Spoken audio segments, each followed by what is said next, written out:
হরিপুর নামের শহরে পাপ্পুর ধাবা অনেক বিখ্যাত ছিল। ওই ধাবার খাবার এত বিখ্যাত ছিল যে আশেপাশের সব লোকেরা ওইখানে খাবার খেতে আসতো। ওইখানকার খাবার যে একবার খেয়ে নিত সে তার স্বাদ ভুলতেই পারত না। যদি কেউ ওই গ্রামে কোনো কাজে আসতো ওই ধাবার খাবার না খেয়ে যেতই না। ওই ধাবা দিনের পর দিন বিখ্যাত হয়ে যাচ্ছিল আর ধাবার মালিকের অভিমান বেড়েই চলেছিল।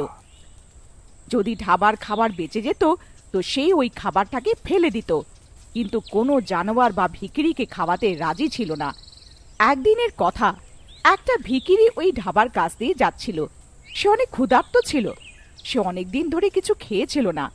সে ধাবার মালিকের কাছে গেল। মালিক, কিছু খেতে দিয়ে দাও, অনেক খিদে পেয়েছে, অনেক খিদে পেয়েছে দাদা, কিছু খেতে দিয়ে দাও। আরে যা যা, আগে যা, কিচ্ছু পাবি না। কিছু দিয়ে দাও খেতে, অনেক দিন ধরে কিচ্ছু খাইনি, অনেক খিদে পেয়েছে দাদা। সকাল সকাল জানি না কোথা কোথা থেকে চলে আসে মুখের সামনে, পুরো দিনটা খারাপ করে দিল। রামু, ও রামু, একে বাইরে তো বার কর। রামু ভিখিরিকে ধাবার থেকে ধাক্কা মেরে বার করে দেয়, কিন্তু মালিকের ভিখিরির উপরে একটুও করুণা হয় না আর ভিখিরি খিদে চোটে অজ্ঞান হয়ে যায়। মালিক, এ তো অজ্ঞান হয়ে গেছে। তো আমি কি করব? তুই একে দোকানের সামনে থেকে সরা, গ্রাহকদের আসার সময় হয়ে গেছে। হ্যাঁ মালিক, মালিক, মালিক, মনে হয় এ মরে গেছে। আরে, এইটা তুই কি বলছিস? মালিক, আমি ঠিকই বলছি। তুই এক কাজ কর, একে ওই ধাবার পিছনে যে কুয়োটা আছে ওতে ফেলে দে, আর কেউ কিছু জানতেই পারবে না। হ্যাঁ মালিক। রামু, কেউ কিছু জানতে পারেনি তো? কেউ কিছু দেখেনি তো? না মালিক। আজকে তো দিনটাই খারাপ হলো। আজ তো বেশি গ্রাহকও এলো না। কাল সবাই সময় মতন এসে যেও, না হলে তোমাদের পয়সাটা কেটে নেব। ঠিক আছে মালিক। মালিক নিজের সব চাকরদের ছুটি দিয়ে নিজেও বাড়ি চলে যায়। মালিকের রাস্তায় এরকম মনে হয় যেন কেউ ওর পেছন পেছন হাঁটছে, আর তখনই মালিক থেমে যায় আর পেছনে ঘুরে দেখে কিন্তু ওখানে কেউ ছিল না। আরে, আমারই ভুল হবে। তারপরও হাঁটতেই থাকে। তখনই হঠাৎ করে ওকে জোরে কেউ থাপ্পড় মারে। ও পেছনে দেখে তো কেউ ছিল না। ও তাড়াতাড়ি চলতে থাকে আর নিজের বাড়ি পৌঁছে যায়। আরে ভগবান, তাড়াতাড়ি করে খেতে দিয়ে দাও, অনেক জোরে খিদে পেয়ে গেছে। হ্যাঁ, এই আনছি।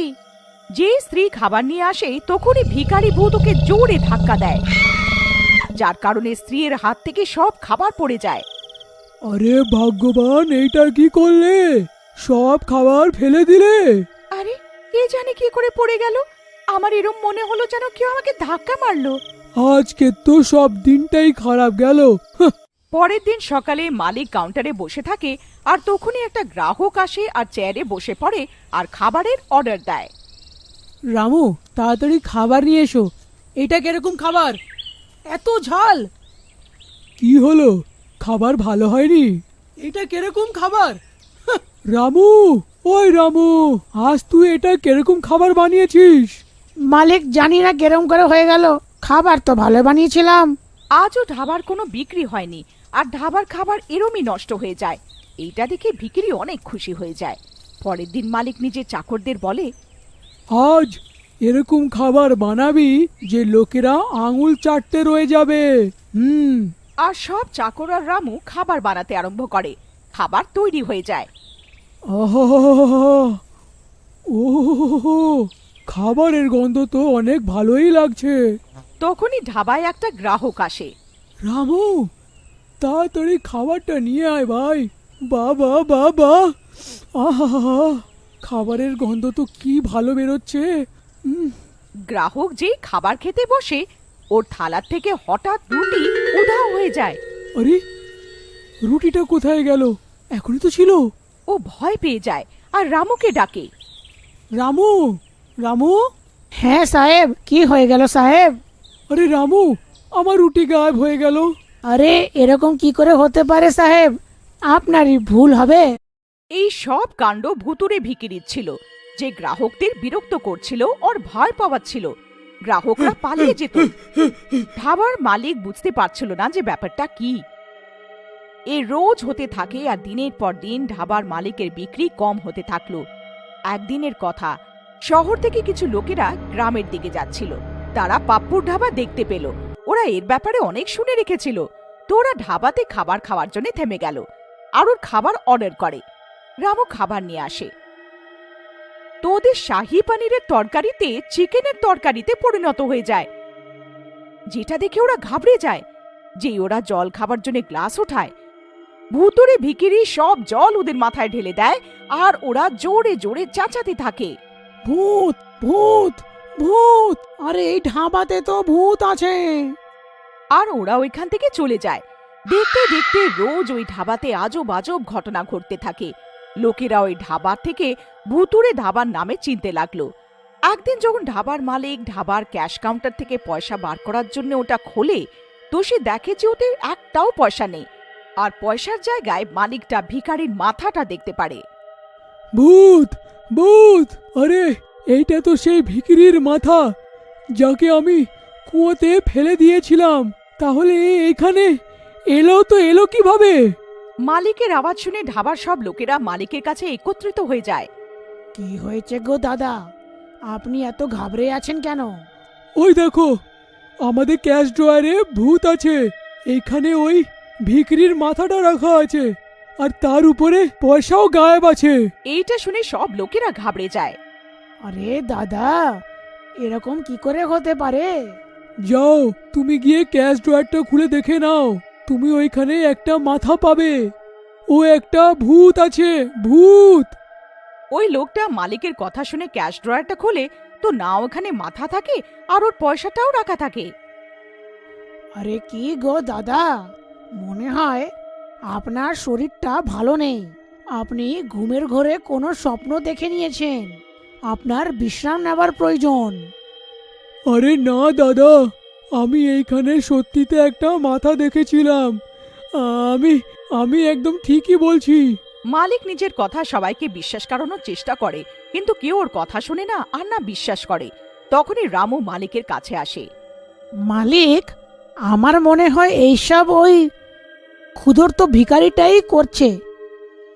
যাকে আপনি কুয়োতে ফেলে দিয়েছিলেন সেই ওর ওই যার খিদের কারণে মৃত্যু হয়ে গেছিল, আর সেই কারণেই ওর আত্মা আমাদের ধাবাতে ঘুরে যাচ্ছে আর আপনাকে দিন রাত বিরক্ত করছে। হ্যাঁ রামু, আমারও এটাই মনে হচ্ছে। তুমি ঠিকই বলছো, কিন্তু এখন এই ব্যাপারের সমাধানটা কি? তুমি আমাকে এইটা বলো। যদি এইভাবেই চলতে থাকে তো আমি একদিন পাগল হয়ে যাব, আর আমার ধাবাটাও বন্ধ হয়ে যাবে। আপনি চিন্তা করবেন না মালিক, আমি এক বাবাকে চিনি। আমি ওনার কাছে নিয়ে যাব। ওনার কাছে আমাদের সমস্যার কোনো না কোনো সমাধান নিশ্চয়ই হবে। এরম আমার ওনার ওপরে বিশ্বাস আছে। আমি ওনার অনেক নাম শুনেছি। উনি সবার সমস্যা দূর করে দেয় নিজের পুজো আচ্ছাতে। রামু আর ওর মালিক পরের দিনই বাবার কাছে যায়। ওরা বাবার কাছে গিয়ে সব কথা সত্যি করে বলে। এইটা তোমরা কি করলে? তোমরা একটা ক্ষুধার্ত ভিখারির প্রাণ নিয়ে নিলে। ওর আত্মা খিদের কারণে তোমাদের ধাবাতে ঘুরছে আর তোমাদের বিরক্ত করছে। বাবা, আমাদের সাহায্য করে দিন। আমাদের ভুল হয়ে গেছে। আমরা কোনোদিনও করব না আগের থেকে এরকম। আমাদের ক্ষমা করে দিন, ক্ষমা করে দিন বাবা। বাবা নিজের শক্তি দিয়ে ওই ভিখারির আত্মাটাকে ডাকে। আমাকে কেউ বিরক্ত করেছে তো আমি সবাইকে মেরে ফেলবো। হ্যাঁ, আমায় ক্ষমা করে দাও, আমায় ক্ষমা করে দাও। আমার ভুল হয়ে গেছে। আমি পরের বার থেকে এরকম কোনো ভিখারিকে ক্ষুধার্ত যেতে দেব না, যেতে দেব না। আমাকে ক্ষমা করে দাও। বাবা নিজের ঘর থেকে গঙ্গা জল ছিটিয়ে ওই ভিখিরিকে মুক্ত করে দেয় আর মালিককে সব সময় গরিবদের খাবার খাওয়াতে বলে।